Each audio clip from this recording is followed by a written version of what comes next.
My name is Matt Dagley. Welcome to the Dagley Media Studio.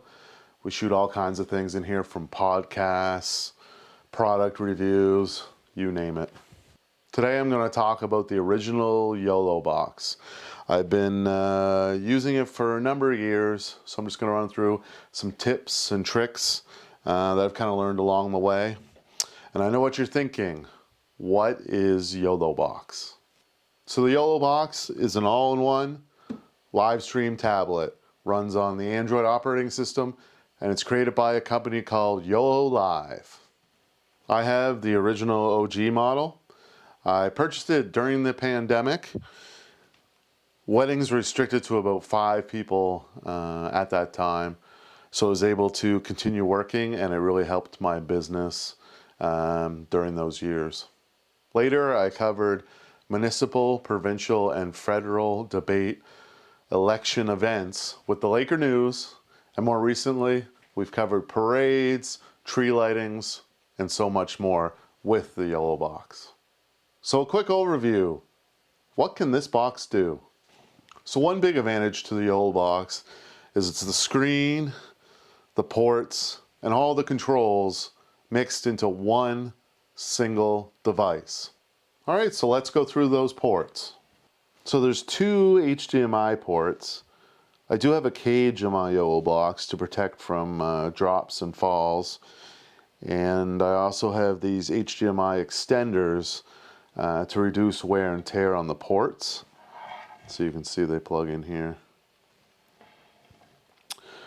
Then we have a USB input. You can use that to plug in a webcam or a capture device for a third camera.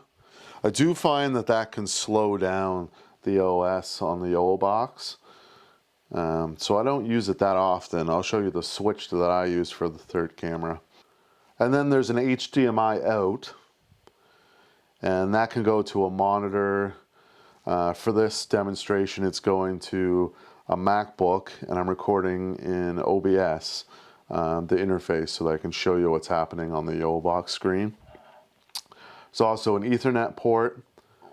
Obviously, if you're streaming and you have access to plug directly into a modem, that's going to be your best bet. Otherwise, you can use the SIM card slot that's on the bottom of the device, which we'll get to, or I always use my iPhone as a Wi-Fi hotspot when I'm at outdoor events. And then there's an audio auxiliary input, and then a USB-C input for power. There is a built-in battery inside the YoloBox, but it also charges USB-C, just like it would with your cell phone, or you can even use a battery bank to charge the device. And then on the bottom, we have the either auxiliary or headphone port. I always use it for my headphones to test the audio. You could use an auxiliary cord and go to an external mixer or speaker. And then next to that we have the SIM card, so it would be similar to the SIM card in your cell phone.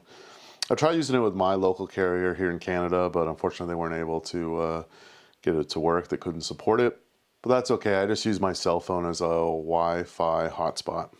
Also have the SD card slot here on the bottom.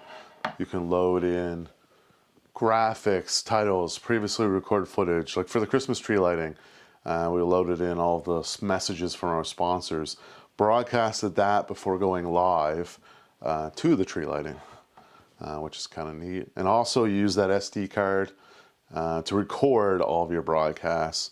I've had a couple times that there'll be like a slight dip somewhere in the middle of the live stream, and then you have the full recording you can upload later. It saved my ass a few times. And of course, the last switch there is the power button.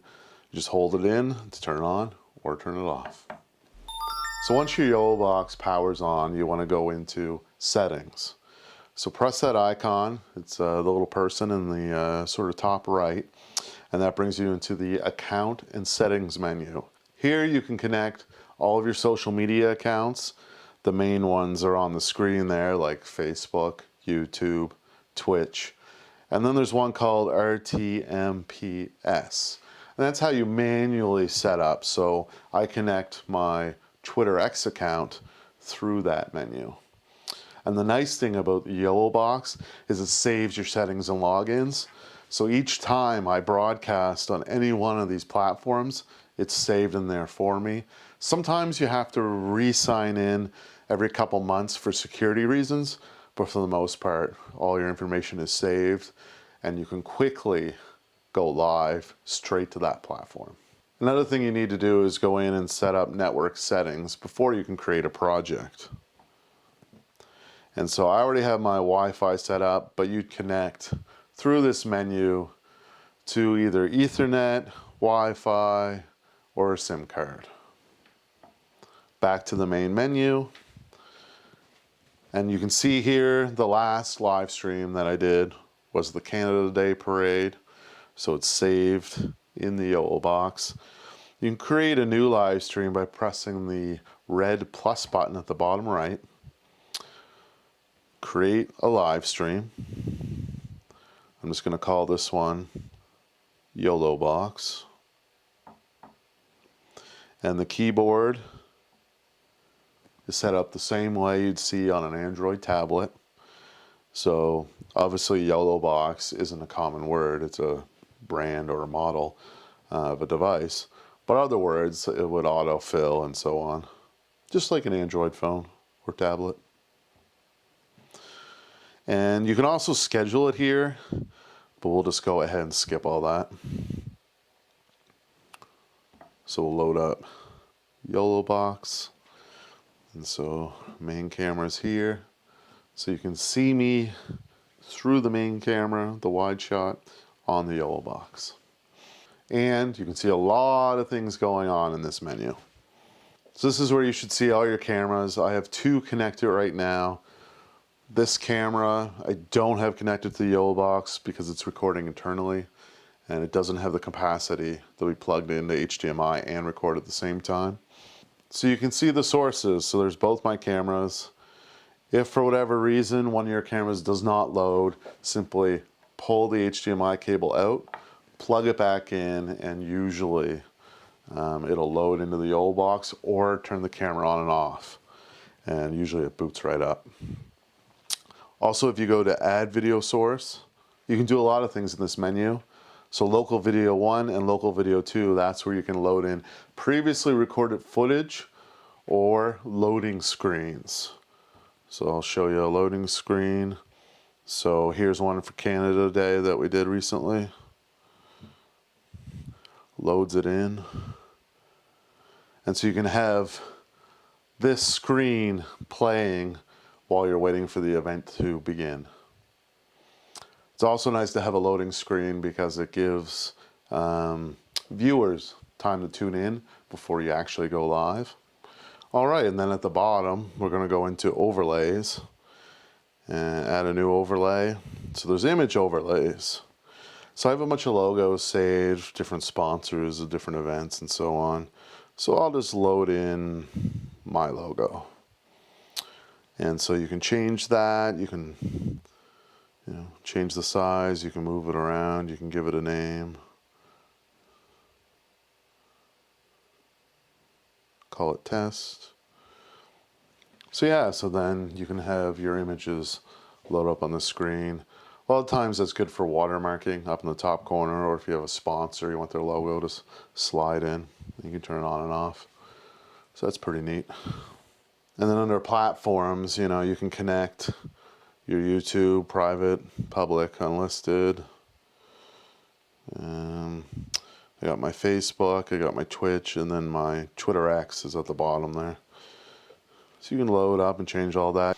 With the YoloBox, you can do 3 stream platforms at a time, but I recommend you only do 1, especially if you're using your cell phone as a Wi-Fi hotspot, just because it's a lot of data going out. Like this is HD video, so it does take a really strong connection to hit that many platforms. Normally what I do is I stream to one platform, create a web page on my website, embed the code from that social media platform into that page, and then give out that URL to anyone who wants to see it. You do run into issues where it's like, I don't have a Twitch account, I don't have a Facebook account, I can't watch it. This avoids all of that because they just go to the one page, so like parade.dagleymedia.com, and they all go to that page and they can all see the video without having to have an account or log in. So audio control, this is where it can get a little tricky. So like local video 1 will have audio. You can probably hear that through the headphones.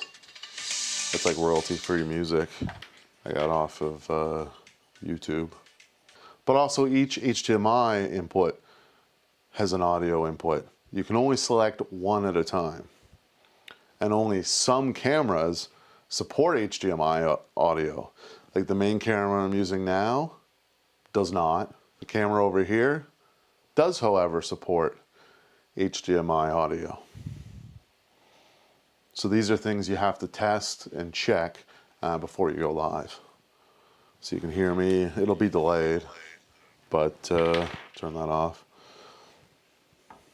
Because there is a delay with a live stream between the actual recording and the broadcast. It's always going to happen.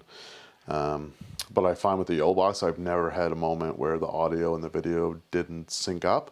So that's good as well. There are so many settings and options within the menus of the YoloBox. This was just a very general dive into some of the things you can do. Also, to extend my YoloBox to 3 cameras, I have a G-Stream M2 device. And what that does is it basically works as a capture card. So if I had another camera set up on this switch, I would really have one camera on HDMI 1, and then the option for 2 cameras on HDMI 2. And I can switch them back and forth with this switch. Live streams. I've probably hosted hundreds, maybe thousands of hours on the YoloBox, and I wouldn't use any other device.